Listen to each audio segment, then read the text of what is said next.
الضيوف اللي كاين معنا. الوغ معنا الشارع حسام ومعنا فريد دالياس بجوج فكاهين. صافا الحمد لله كلشي مزيان. شكرا استاذ. دابا انت مع اللي لابس نضاضر انت بديتي الهضره ياك زربان عليك اسمع غير موليمن ديما اسمع غير مول نضاضر. الوغ او معنا العيدي مغني شعبي. مرحبا بك العيدي. الله يبارك فيك. صافا كلشي مزيان. اللهم لك امور هانيه الحمد لله. مرحبا. الوغ ومعنا خليل بن علي اللي هو فنان كنا سبقنا صرفنا وتعرفنا عليه. توتالو غادي نسمعوها وغادي ننتقلوا للمجال الاخر مش المجال الفني لكن عنده علاقه بالمجال الفني بحيث ان مجموعه من الفنانات كتعرفوا كيبغيو يقدوا حالتهم. ومعنا اليوم خبير اللي هو الدكتور كمال العراقي حسيني اللي هو طبيب خبير في جراحه التقويم والتجميل وايضا محلف لدى المحاكم وايضا هو رئيس الجمعيه المغربيه لجراحه التقويم والتجميل سابقا وهو خريج جامعه باريس. اهلا وسهلا دكتور. السلام عليكم سعدير شكرا على الدعوه وعلى الاستضافه وتشكر راديو بليس ونسالكم الله البرنامج يكون ان شاء الله كما البرامج تديو كلها تكون ناجحه ومزيد من التوفيق ان شاء الله. ربي يخليك دكتور. دكتور اول حاجه نبغي نسولها لك هو باش الواحد يكون يعني كنعرفوا باش يكون يعني جراح ديال القلب ولا جراح ديال المخ ولا كنعرفوا شنو هي الدراسه اللي كيديروا ولكن باش يكون جراح ديال التجميل شنو هي الدراسه اللي درتو؟ الاول تكون نفس الدراسه الانسان يحصل على البكالوريا ويدير دراسه في الطب العام ومن بعد الطب العام تيدير الجراحه العامه وعاد تيخصص في جراحه التقويم والتجميل. داكوغ. دابا انت دكتور شحال قريتي مورا الباك؟ ايوا بلا حساب. شحال تقريبا تبارك الله؟ قلت 8 سنين زيد عليها واحد 7 سنين هكذاك شي 15 عام. 15 عام ديال الدراسه مورا الباك؟ شي كل ما كافيش لان خص ديما يبقى التكوين مستمر. واو. وامتى غتشد دمياطي؟ يقول لك مقارن الدمياطي هو راه 15 عام ورا الباك. لا دابا اصلا باش كتشد الباك راك كتقرا 15 عام الا ما سقطتيش ولا غادي تزيد 15 عام واحده اخرى عاوتاني يعني كتعاود من الاول بحال كتعاود من التحضير عاوتاني زعما تبارك الله على النفس الطويل اللي عندكم. الوغ نذكروا مستمعينا بالارقام ديال الهاتف ديالنا 05 22 26 39 66 ولا 05 22 26 39 68. الوغ نبدا من عندك دكتور كمال العراقي الحسيني. الوغ بالنسبه لجراحه التجميل هذه سنوات ما كناش كنسمعوا كاع بهذا التخصص هذا شويه بدينا كنسمعوا شويه بدينا كنسمعوا غير هو شنو هو السبب اللي خلى هذا الانفجار ديال الاقبال على جراحه التجميل؟ وهو الاعلام من الناحيه الناحيه اخرى هو الحمد لله كيف تعرفوا بان المغرب غادي في واحد الخطوات جيده الحمد لله والتنميه تشمل جميع الميادين وكذلك الطب والطب التجميل. في الاول هذه واحد 20 سنه كنا بين 2 ولا 3 ديال الاطباء اختصاصيين بجراحه التقويم والتجميل على الصعيد الوطني كله. دابا الحمد لله العدد تكاثر ومازال تيتكاثر بواحد الكميه كثيره وداك الشيء الفضل تيولي للحكومه والسياسه اللي واخدين الحمد لله. كاين 5 ديال الكليات ديال التكوين في المغرب وكل كليه تتكون واحد العدد ديال الاطباء جراحه التقويم والتجميل كل سنه. داكوغ. الوغ بالنسبه لجراحه التجميل اشنو هي اكثر حاجه اللي عليها الاقبال؟ بطبيعه الحال ننسى اجرم. لا جماعه العجب في الاعضاء اللي تتعلق بالسيدات اكثر من المسائل اللي تتعلق بالرجال لان كاين بزاف د العوامل منها ديما المراه تحاول تحافظ على المظهر ديالها وزيدو كاين حتى الولاده تلعب واحد الدور حتى هي المراه بصفتها تتكون تتولد وداك الشيء تاثر على الجسد ديالها دونك المتطلبات ديالها تيكثروا. داكوغ. دابا كتجي وحده دايره بحال نبيل شعيل وكتقول لك ردني بحال نانسي عجرم. يمكن علاش لا بالنسبه اذا كانت هي تتفضل هذه الفنانه فوالا. الوغ بالنسبه للاعضاء الاكثر واش المنخر واش الفم واش الثدي واش العينين واش اشنو اكثر حاجه اللي كاين؟ العمليه اللي تكون مطلوبه بزاف هي شفط الدهون.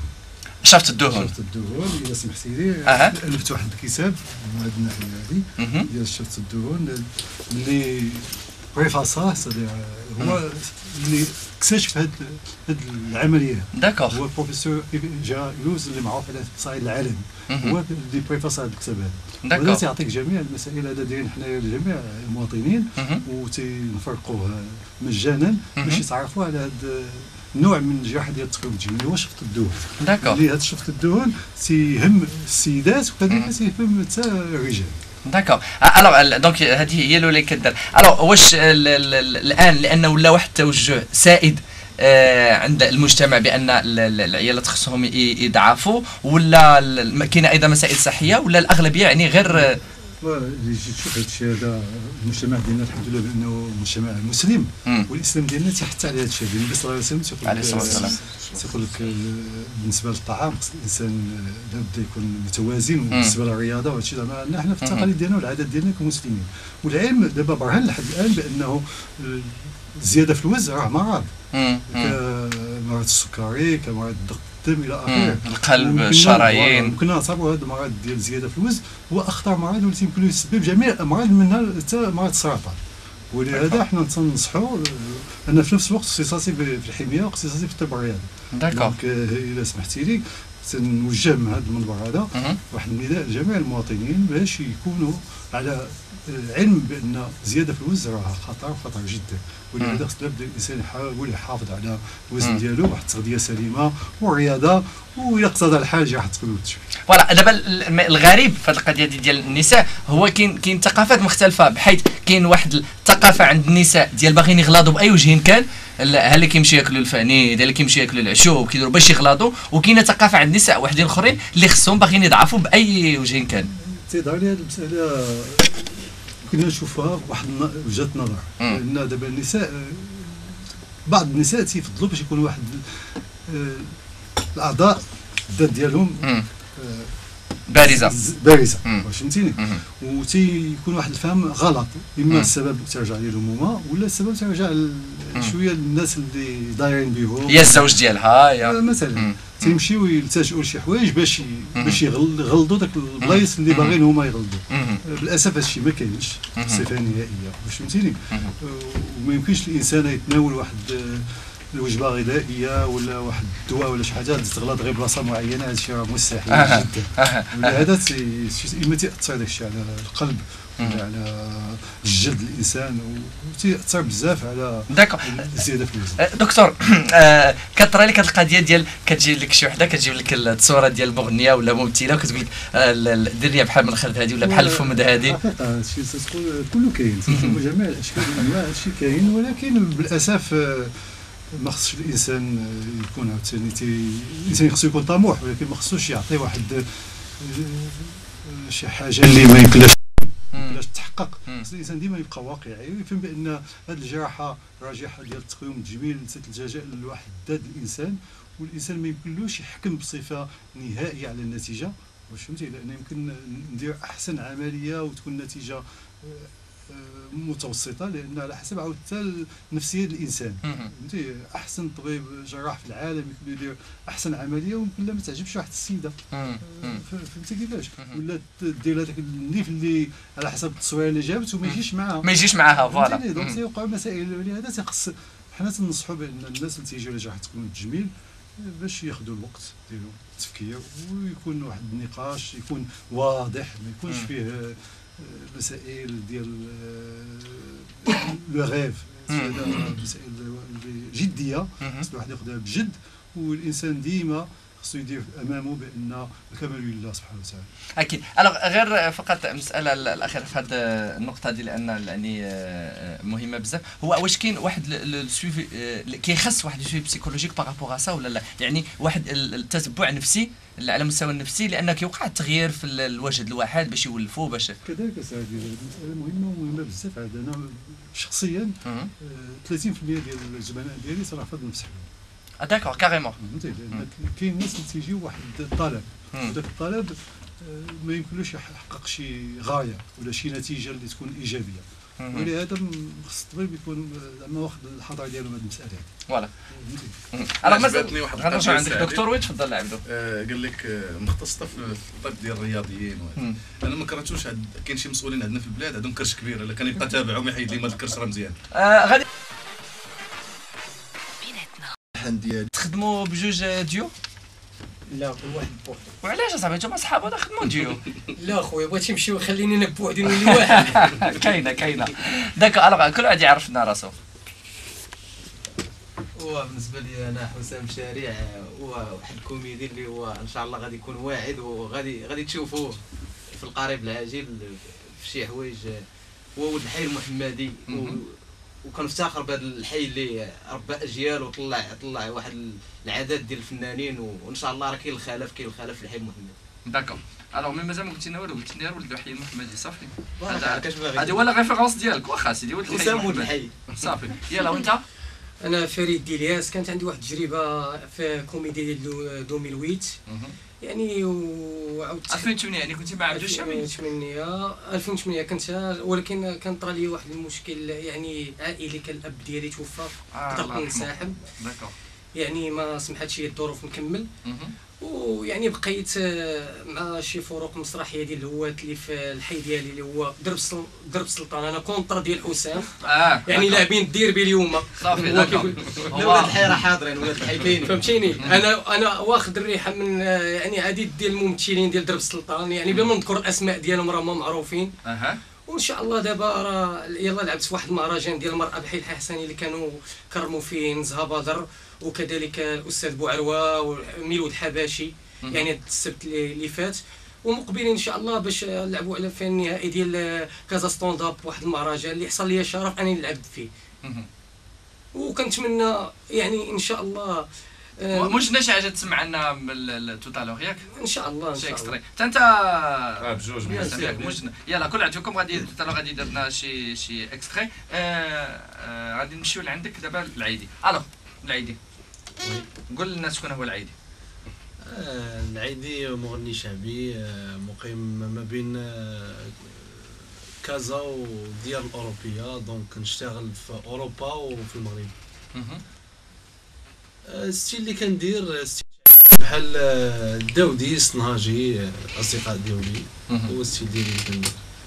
داكور. الوغ نفس الشيء بالنسبه لك انت غادي نسمعوك توتالور، لكن مباشره مورا الموجز غادي نسمعوا الخليل. فوالا اذا غادي نعطيك الخط الان علاء، غنتوقفوا مع الموجز الاعلاني. عيوط صارت المغرب ديمو جديد دوك البلاد واش فهمتيني شنو بغيت نقول. بيان سور ما بيتجمعش. لان بغينا داك لا كولتور ديالنا ديال الثقافه ديالنا المغربيه الامازيغيه بغات المهم تكون داكشي فهمتي. بيان سور لا بيان سور ضروري كيخصنا يعني ناخذوا داك التراث ديالنا وعاوتاني نزيدوا عليه حوايج جديده. كنشكرك بزاف سي الغالي من فاس على الاتصال ديالك. ناخذوا اتصال اخر نقولوا الو.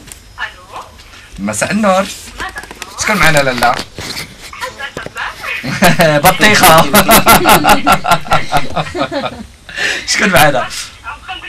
نرجع عندك مره اخرى دكتور. الوغ دكتور واش كان بمعنى يعني الخبره ديالك طويله في هذا المجال ديال عمليه التجميل والتقويم، واش حتى حنا عندنا هوس ديال الفنانات في المغرب العمليه التجميل بحال اللي كنشوفوا مثلا في الشرق ولا؟ بطبيعة الحال خص فهم أن الحمد لله المغرب راه من أقدم الدول على الصعيد الإفريقي والعربي في جهة التقويم والتجميل، والمغربي والمغربية بحد ذاتها راه ميال للتجميل. شوف غير التراث ديالنا قبل الزهر على التقاليد والتراث، هادشي أنا تيعجبني وبزاف عاد، لأن ديما حنا خصنا نقبطوا في التقاليد ديالنا ونحاولوا ننميها ويمكننا نجيبوا مسائل جديده، ولكن التقاليد ديالنا لابد خصنا نحافظوا عليها. كيف قال جلاله الملك حسن الثاني رحمه الله، المغرب كشجره الجذور ديالها غارقين غاديه حتى لهذا خصنا ديما نحافظوا على التقاليد. قال واحد المثله جميله في واحد الخطاب من الامثال المغربيه، المثل اللي بغى سيدي بوغان يبغى يبقى لشو، يعني كعباره عن مثلا المغرب خصنا ناخذوه ككل بكل شيء ديالو. كل شيء ديالو، وكيف قلتي قبيله الحمد لله المغرب البلاد ديالنا جميعا وفيها بزاف ديال المناطق، وكل منطقه غنيه بالتقاليد ديالها والناس ديالها، وهذا هو القوه ديال المغرب ديالنا. مازال ما قلتي ليش دكتور، واش الفنانات المغربيات حتى هما كيتعطاو جراحه التجميل بزاف؟ كذلك الفنانه مغربيه تتبقى مغربيه، والطابع المغربي هو طابع ديال جميع المواطنين تيبغي شي حاجه جميله. شوف غير بالنسبه للمسائل في التقاليد ديالنا اللي بغيت نولي لك، هو مساله الوشام، مساله الحنه، مساله هذه كلها مسائل باش المراه تتجمل دونك دابا ولات جراحه التجميل وما بقاتش جراحه التجميل بوحدها، ولات لا ميديسين استيتيك، دي انجيكسيون، مسائل بسيطه اللي بوتوكس فوالا افيكتيفمون هادشي مسائل اللي بسيطه وتعطينا نتائج. الناس بزاف كيسمعوا مثلا كيسمعوا السيليكون، كيسمعوا البوتوكس، مي راه ما عارفينش قليل اللي عارف بالضبط شنو هو البوتوكس وشنو هو السيليكون وشنو هو هي كذلك. وهذا هو الدور ديال الطبيب، هو باش يشرح. هو لان الطبيب ديال التجميل خصو يبقى طبيب، ماشي واحد السيده جات وكيف قلتي قبيله وبغات واحد النيف معين وخص الطبيب يديرو. لا، خص الطبيب يشوف واش داك النيف غيجي معاه ولا لا، ويجي مع النفسيه ديالها الى اخره. دونك الطبيب ديما خصو هو بحال طبيب عادي لازم تمشي عنده، عندك واحد ضغط الدم هو اللي تيشوف واش فعلا عندك ضغط الدم وشنو الدواء اللي خصك. كذلك بالنسبه لواحد التقويم التجميل الطبيب خصو يشوف وداك الحاله واش تطلب بوتوكس ولا تطلب حاجه اخرى ولا سيليكون ولا الجراحه، هو اللي تيحدد، هو اللي خصو. طيب دابا مثلا بالنسبه لي ليفغ الشوارب لي ليفغ شنو لي ليفغ بالعربيه؟ الشفتين. فوالا ماشي بسبب بقيت كديني في بالي الشفايف، فهمتي؟ ما بغاش تخرج ليا الشفايف هي اللي كتخرج في بالي. دونك الشفتين واش كيديروا مثلا لهم انجكسيون صافي كيتنفخوا؟ فوالا اكزاكتومون. دابا من قبل كان عمليات، دابا شحال الحوايج اللي ولاو بساط بفضل هاد لي زانجيكسيون اللي تيداروا. شحال كتبقى؟ يمكن لها تبقى 9 شهور حتى لعام. داكور، كيبقى هكاك شفتين منفوخين. كيبقى شفتين منفوخين، يمكن لك دير في اي بلاصه في الذات، وتيمكننا نلتجئوا حتى المسائل ديالنا بحال دابا تيمكننا ناخذوا من الذات ديال الانسان واحد المواد كالشحمه وهي نديروا بها لي زانجيكسيون. داكور، نديروها في الوجه، نديروها في اي بلاصه في الذات. داكور. الوغ كاين عاوتاني هادشي ولا مستطور الا سمحتي لي سعادي. بحال دابا مثلا كيف قبيله شرتي للسيليكون بالنسبه للثدي ديال السيده، دابا من بعد ما وقعوا واحد المشاكل بالنسبه للسيليكون جوستومون ديال البي بي اللي كانوا الله يعطيك على علم. لا هذا ولينا كما كيتعلق مجال النساء ولاو الاطباء في العالم كله تيلتجئوا للشحمه. تناخذوا الشحمه من عند السيده بواحد البلايص تكون فيهم وتنجكتوها في الثدي ونجكتوها في الوجه. داكور، هذه ممكن. نرجع لهذه القضيه ديال البي بي. حتى المغرب عانى من هذه المساله هذه ديال البي بي؟ الحمد لله ماشي بنفس الحده بحال فرنسا مثلا. وانا ذاك الساعات كنت رئيس الجمعيه المغربيه لجراحه التقويم التجميل، والجمعيه ديالنا خدات على صعيدها باش ولو انه تكون شي حاله. حنا كان عندنا واحد الجمع مع وزير الصحه والناس مسؤولين في الوزاره، وحنا خدينا على عاتقنا باش حتى الا كان شي حاله اطباء ديال جراحه التقويم التجميل في المغرب بخلاف اللي واقع في العالم كله نحيدوا داك لي بروتيز مجانا لاي مواطنه مغربيه ولو انها تكون ساكنه خارج الوطن المغربي. داكور. منين جبتوا لي فون؟ احنا خدينا هذا القرار ديالكم عفوي، والحمد لله كاع الاطباء ديال جراحه التقويم والتجميل حتى هما ساندوني في هذه الفكره هذه، والحمد لله كانت هذه اول بادره على الصعيد العالمي في جراحه التقويم والتجميل.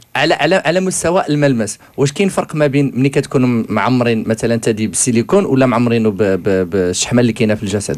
الا بغيتي تقول بان السيليكون عنده لي زانديكاسيون ديالو، فهمتي، والشحمه عندها لي زانديكاسيون ديالها. غير الناس خصهم يفهموا ان السيليكون تتبقى ديما ماده خارجه على الجسد الانسان، كيقدر يكون كور اترونجي. ابسوليومون هذا هو لو بروبليم اللي يمكن يوقع.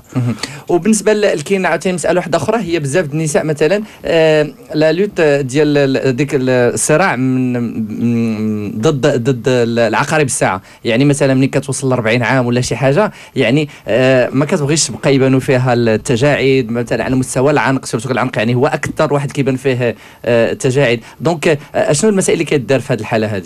وهي في الحقيقه كيف تيقولوا الوقايه خير من العلاج. السيده ولا السيد قبل ما يوصل لهذا السن هذا خصو يكون عارف بان غادي يوصل لهذا السن واحد النهار، دونك خصو ياخذ الاحتياطات اللازمه فيها التغذيه السليمه والرياضه وبزاف د المسائل اللي يمكن لها تلعب واحد الدور مهم بالنسبه للحفاظ على الجماليه الانسان والصحه ديالو. الانسان الساعه اللي توصل لهذه المرحله هذا تلتجئ للطبيب الاختصاصي في هذا الميدان، هو اللي يمكن له يساعدها ويرشدها باش اشنو كيعملوا؟ الشد ولا كتعملوا لي زانجيكسيون ولا دابا من بعد ما جاو هاد لي زانجيكسيون ولينا تنديرهم بكثره. داكور. الوغ علاش قلت لك القضيه هذه بالنسبه للشد ولا هذا؟ كاين مثلا شفنا حالات ديال اشخاص مشهورين اللي مثلا سواء مثلا كيبان لك الوجه مجبد، ما تيبان لك العرق كامل مكمش، كيبان لك واحد الكونتراست كبير، سواء كتلقى مثلا على مستوى الشفتين، والاشهر حاله هي ديال اليسا مثلا كتبان لك في على ان فمها بحال العواج، بحال ما كيتشدش مزيان. صفيه العمري، كتعرف صفيه العمري؟ كتبان لكم يعني بحال ما كتغمش، بحال يعني كتولي تالمون بالشد مع بحال ما كيتغمضوش عينها، يعني الخلل فين كيكون في هادشي هذا؟ نتفق معك السعادي. دابا صرتي واحد المساله اللي ذكرنا عليها قبيله، لان الجمال شنو هو في حد ذاته؟ هو توازن، هو لاغموني، سي لاغموني. قبيله قلت لي واحد السيده تجيب واحد التصويره ديال واحد النيف، يمكن له يكون اجمل نيف وما يجيش مع الوجه ديالها. خص يكون واحد التوازن، ولا بدا يكون توازن في اي حاجه. يمكن لك دير احسن وجه، ولكن اذا كان ذاك الوجه ما غاديش مع الجسد راه ما كاين حتى نتيجه. ولهذا خص ديما الطبيب هو اللي مثلا تحيد شي نيف ديال شي وحده وتركبوا لها تشوف صدق لها مزيان، عاود ربما قلت انا على حسب فهمي. ولا تجيب واحد العدد النيوفه وحطهم لها خليها تخسر. فريد سي صايك يلا شنو موجد الناس، شنو تعطينا؟ وانا يعني بالمناسبه ان كان يلا فات عيد ديال المراه، انا يعني موجد واحد لو سكيتش على المراه. تفضل. شجعوا بعدا باش يحس براسو. لا مع الرجاء. بعدا انا ما جيت لهنا دعات معايا جده، قلت لها جده غادي نضحك شي ناس، قالت لي سير وليدي بغيتك ديما تبقى ضحكه. وبالنسبه يعني كنقول لجميع ديال النساء بارك عواشركم، وكنتمنى هما داروا لهم عيد، حنا يديروا لنا موسم على الاقل سيمانه نتبوردوا عليهم وما يتبوردوا علينا العام كامل. والحمد لله يعني عندنا الوالدات انا يعني مرضي معاها ومديتها يعني ديتها المحاربات الاميه وقرات، وعندي الوالده مسكينه كتحشم شويه من دوك الناس ديال الجبل. دابا المشكله كتقول لها المعلمه دخل احمد وكدير نقاب، خرج احمد وكتحيد نقاب. ملي جات قلت لها الوالده قريتي شويه، قالت لي وليدي حميده ما خلانا ما نقراو ما والو، داخل خارج علينا. ولقات الوالد تا هو مسكين عندي كانبو، واحد الدري ولدي بارك حداه مال بيت الاحرار وهو يضربوا القفا. قال لي نوض وليدي كتفلى في القران. قالت لي الوالده ترى النشيد ديال الوطن ديالنا واش نق على قال لها امين وانا نصلي به. الله يلعن الشيطان. وبهذه المناسبه يعني كنشكر جميع الامهات، وكنتمنى كاع الامهات اللي مريض كنتمنى لهم الشفاء، وان شاء الله كل النساء ديالنا يكونوا ان شاء الله يعني ناشطين ويكونوا بخير وعلى خير. شكرا. تبارك الله عليك. يلا حسام شنو موجد لينا؟ موجد واحد، بما اننا معنا اخصائي في التجميل سير على الله نهضروا شويه على التجميل. واحد السيده خايبه جوع ما فيها ما يتشاف، مجوجه بواحد الراجل كثر منها، ولدوا واحد الولد ايه في الجمال سموه ما يمكنش. انا الحلم ديالي انا نولي زوين بحال دوك الناس ديال التلفازه، ولكن ماشي التلفازه ديالنا، التلفازه ديال الافلام التركيه. مالك مع التلفازه ديالنا؟ ديت التصويره ديال السي مهند، ديتها للطبيب ديال الاختصاصي، قلت له ردني بحال هذا، شاف التصويره مزيان، شاف فيا كتب الاستقاله ديالو خرج بحال هذا. انا كنحلم، ولكن راه كلنا كنحلموا ماشي غير انا. الحلم ديالي انا ملي كنت صغير كنت كنحلم براسي بحال واش شي ضايع ولا واد، كنفيق في الصباح كنلقى راسي فازق. الحلم ديالي كيتحقق قدام عينيا سي نورمال، ولكن راه القضيه ديال الاحلام راه هي كاتيجوري كلها والاحلام ديالو.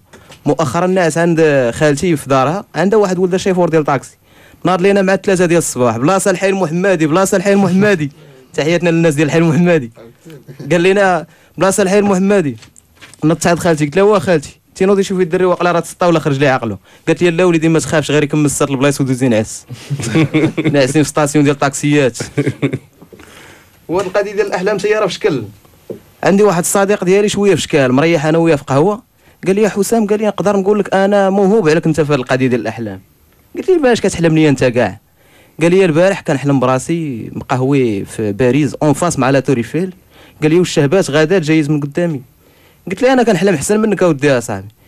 قلت لي انا البارح كنحلم حلمه تراديسيونيل مغربيه 100%، وكان الشعبي وكانت القاعده. كنحلم براسي معرس وهزيني فوق العماريه. قال لي وما عرفتيش عليا مسخوط الوالدين؟ قلت لي جيت كنقلب عليك قالوا لي راك مقهوي في باريس اون فاس مع لا تور ايفيل. تبارك الله عليك، بارك الله عليك. الوغ نمشيو نرجعوا عندك شويه العيدي. الوغ كاين شي حفلات، كاين شي سهرات، كاين شي مخشي ضروري. كاين هنا في اوروبا، في المغرب وفي اوروبا. ولا هي في المغرب. ولا هي في المغرب. ان شاء الله ملي غنرجع عندي روتور لو 25 عندي واحد الصهيره في المانيا من بعد في لا سويس في الايطالي. الحمد لله كاين الخير. وهنايا في المغرب؟ المغرب حتى هنا عندي حفلات اعراس الصيف ان شاء الله. الو خليل كاين شويه ديال لا سين دابا شنو يعني كنتي خرجتي السينجل الاول خرجتي دابا هذا يعني كاين اعمال يعني ما كيسمعوا اغنيه منه ومن بعد نوصلوا الحديث ديالنا. انا المغرب امي انا اللي حاس بضري انا المغرب يا امي انا اللي حاس بضري الغربه حرقت لي دمي زادت حزاني وهمي الغربه حرقت لي دمي زادت حزاني وهمي انا المغرب ويا امي انا اللي حاس بضري انا المغرب ويا امي انا اللي حاس بضري الغربه حرقت لي دمي زادت حزاني وهمي الغربه حرقت لي دمي زادت حزاني وهمي